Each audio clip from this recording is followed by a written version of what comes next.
Well, hello, IDS 104 students, and welcome to week 5, module 5 in your IDS 104 course.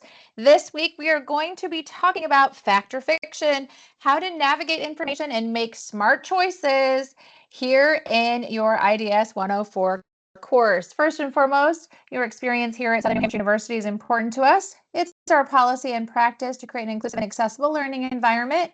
If there are aspects of instruction or course design that present barriers to accessibility, please notify the Online Accessibility Center, the OAC, as soon as possible. You can reach them by phone at 866-305-9430.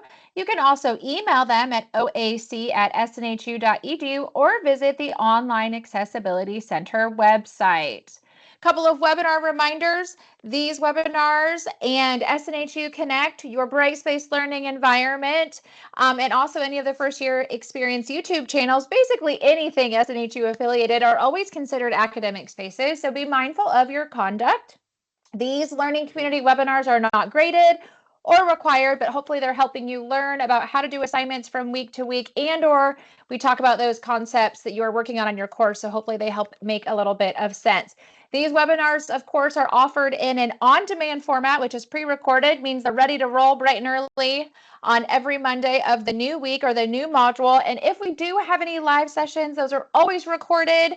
And then those are available within 24 hours of the live session ending. You can always find the Learning Community webinar links on that first year experience YouTube pages for IDS 104, or you can find them in the IDS 104 Learning Community.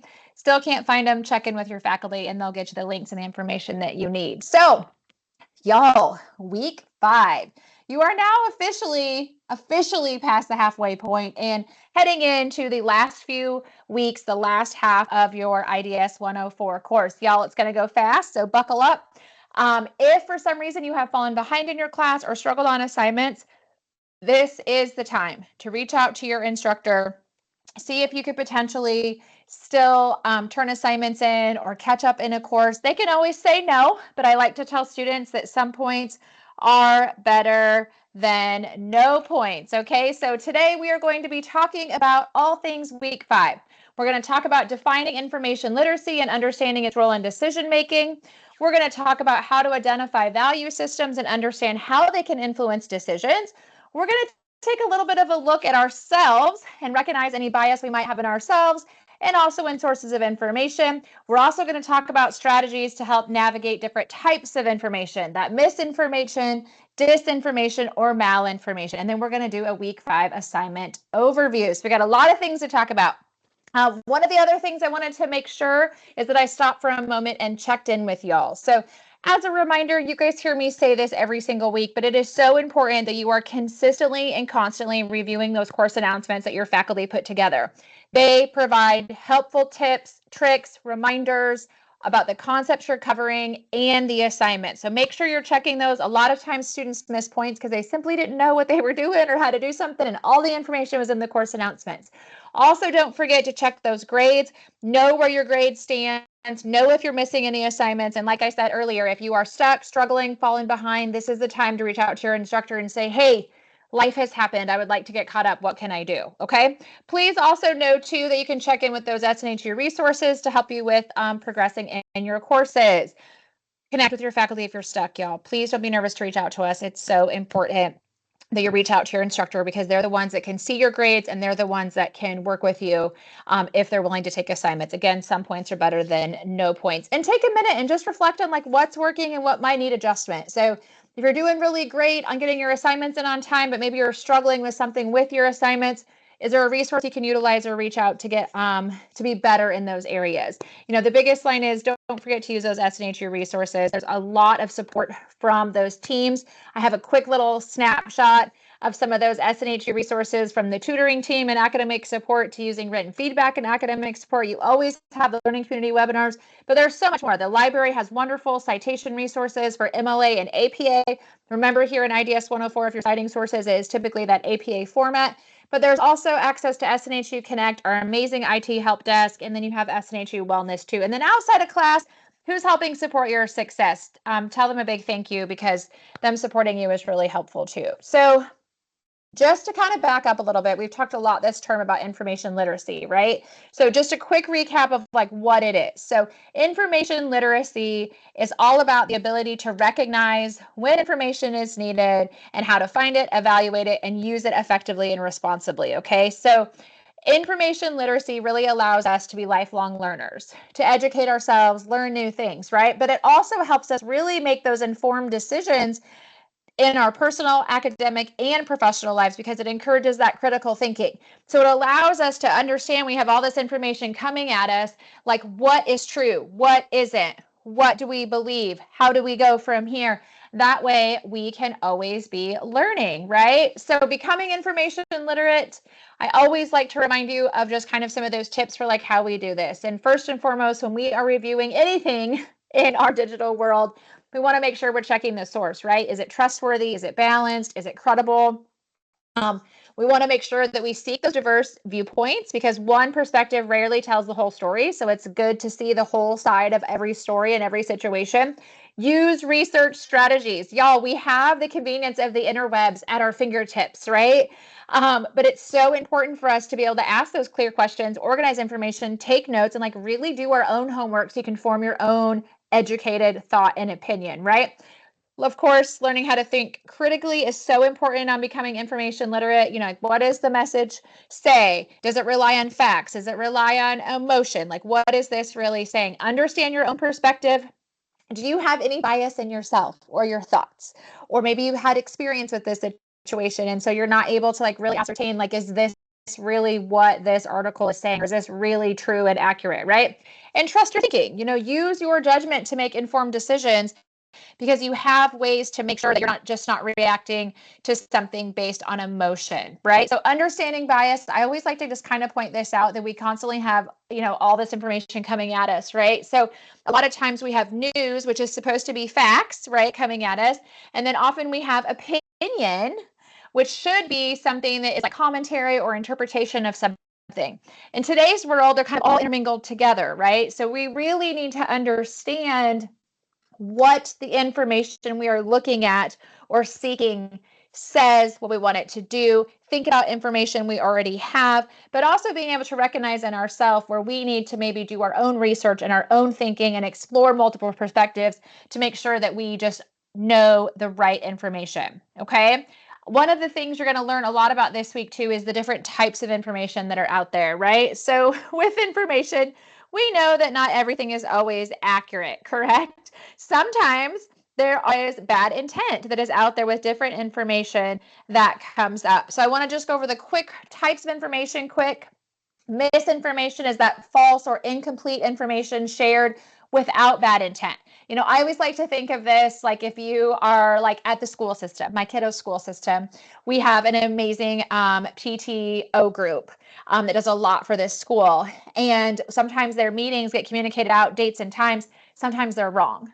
It wasn't that that was like bad intent. It just was a mistake, right? So information, that's a very generic example, but information can be put out there that's not necessarily accurate, right? It happens. Somebody didn't check the details, somebody didn't check the sources, right? And then we have that disinformation. That is where information is put out there that is deliberately false. And it's information that is intended to mislead, okay? Malinformation is when you have true information presented, but it's done misleadingly. So maybe it's out of context or there's key details missing. Like it's just not sharing the whole picture. And why it's important to know about the different types of information is because it helps us make better informed decisions. Okay. So as y'all know, because I've said it a couple of times today, we have information coming at us 24/7. Our phones beep, there's, you know, we see things online, we might watch TV, we're listening to podcasts, there's social media, there's YouTube. You're in an online college, so you're seeing information, you know, you go to look up something and there's ads that come across the screen. You're watching something on TV and there's ads that scroll across that, right? So a lot of 24/7 media can really sway our feelings and thoughts because we saw it on TV. Is it true, right? We always tell our kids, don't believe everything you read on the internet, right? It's a reminder for us all because we are consistently bombarded by information, which can reinforce existing beliefs, but it can also sway our feelings and thoughts. So it's really important when we see things and see information Just stop for a second. Yes, we want to be curious and research things and look up things, but ask questions, compare those different perspectives, compare those multiple sources. Know if what you are going to repeat or talk about is accurate and your own educated feelings about it, okay? We have talked a lot this term about mindset, right? That growth mindset versus that fixed mindset. I love this quote by Brené Brown. Owning our story and loving ourselves through that process is the bravest thing that we'll ever do. We learn a lot by making mistakes, right? We don't want to make them, but we always learn from them. So just a reminder, because we're going to be talking more about those growth and fixed mindsets again this week. Growth mindset, that belief that abilities can be developed through effort, learning, and persistence. Fixed mindset, belief that nothing's going to change, right? Why does feedback matter? Feedback from others gives us guidance on strengths and areas for growth. It can encourage our improvement and continuous learning, and it can help us reframe mistakes as opportunities. So just a refresher on those mindsets because they come into play in your week 5 assignment. So week 5 assignments, I'm going to share my screen real quick just to show them to you, but you do have a discussion assignment this week. As a reminder, initial discussion post is due by Thursday, with responding to at least 2 of your classmates by Sunday or before as convenient for your schedule. Y'all, remember, initial post due by Thursday or before, right? You have to respond to at least 2 of your classmates. If you don't respond to 2 classmates, you don't respond to anybody, it cuts that grade in half. It costs major points. If you respond to 1, it costs points. Respond to 2. And don't just write a sentence or 2. It's not going to cut it, y'all. It's not going to cut it. You need to have a substantial response when you're responding to those classmates, okay? Draft assignment, you have your next part of your draft assignment. You did one of those back in week 3, module 3. Now you're going to move on to the next section. Okay, use the same template that you used in week 3, whether it was the PowerPoint or the Microsoft Word document, use the same one as you complete the next section. And as a reminder, you get Office 365 for free. Just a quick little blurb reminder about how to find these recordings and webinars for your success. But I wanted to take a minute and I wanted to share my screen with you just really quick. So module 5, as a reminder, y'all, when you click on help and online student services, when you scroll down a little bit, that is where you will see that Office 365 that you get for free. If for some reason you do not have that yet, scroll down. It's right there. Follow the blue, click the blue, gets you where you want to go. Follow the prompts and you'll be all set, okay? So again, as a reminder for this week, for Module 5, you have that discussion assignment. So the discussion assignment this week is right here. You are going to be addressing the following: a recent decision that you or somebody else made. What information was used to make that decision, and information literacy strategies did you use to determine if it was credible or relevant? And then the next question, what personal, cultural, or societal values were at play in that decision, and how did these values influence the outcome? Okay, remember, y'all, up here, you have that Module 5 overview, but you also have, whoops, let me go back here real quick. When you go into that Module 5 overview, there's a ton of information within your module that'll help you answer the questions for your assignments, because we didn't cover it all today, but we covered some of the basics. Okay, so remember, you have a lot of reading actually within your module. And then of course, too, you have chapters and videos outlined in this required resources. There's some great videos this week that are quick, easy ways to really talk and understand the concepts of values. Okay, so there's some great videos that are out there. So make sure that you review those for your success. Again, you have that discussion assignment. You're going to answer those initial prompt questions right here. And then you want to make sure that you respond to at least 2 of your classmates, right? That is a big deal. Don't forget that. Every time somebody misses it, I'm like, oh, you just cut your grade in half. So make sure that you're getting those peer responses and initial posts done. Initial post due by Thursday, peer responses, minimum of 2, due by Sunday or before is convenient for your schedule. Okay, project draft. So let's look at that project draft assignment again. Remember, back in week 3, you either used a Microsoft Word document or you used the PowerPoint document. Whatever you used last time, open that same document back up and work on the part 2 section, which is all about growth mindset. So you are answering these following 5 questions, and they have multiple pieces and parts, okay? So for example, question 1, explain how growth mindset shapes how you respond to challenges or barriers. How you respond, y'all, your thoughts. Include the following. So what does growth mindset mean to you? And then You want to share, like, why does having a growth mindset yourself, why is that important when responding to a challenge or barrier? Okay, use examples, use details. You're going to follow those same things all the way through all 5 questions. Okay, as a reminder, that Word document looks like this. Now, again, you do not have the highlights. However, you already answered part 1. So you are answering part 2. I highlighted it in green. When you open it up, you're not going to see the highlights, but I just wanted to show you you're only answering this week by Sunday for week 5, module 5, the questions for part 2. If you utilize the PowerPoint, you would have filled out everything for part 1, and you will go to the section that is part 2.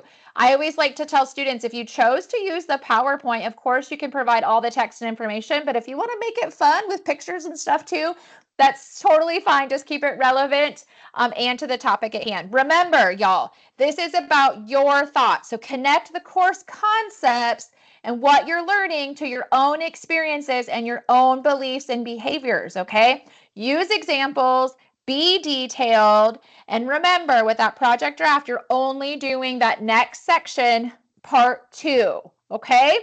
All right, y'all, that's it. If you have questions, my email is right here, shop, SCHOPP at snhu.edu. Or you can always come and find me in the IDS 104 learning community. But remember, if you have questions about your grades, assignments, get with your instructor because they are the ones that are grading you. Have an amazing week 5, y'all, and I'll see you in week 6.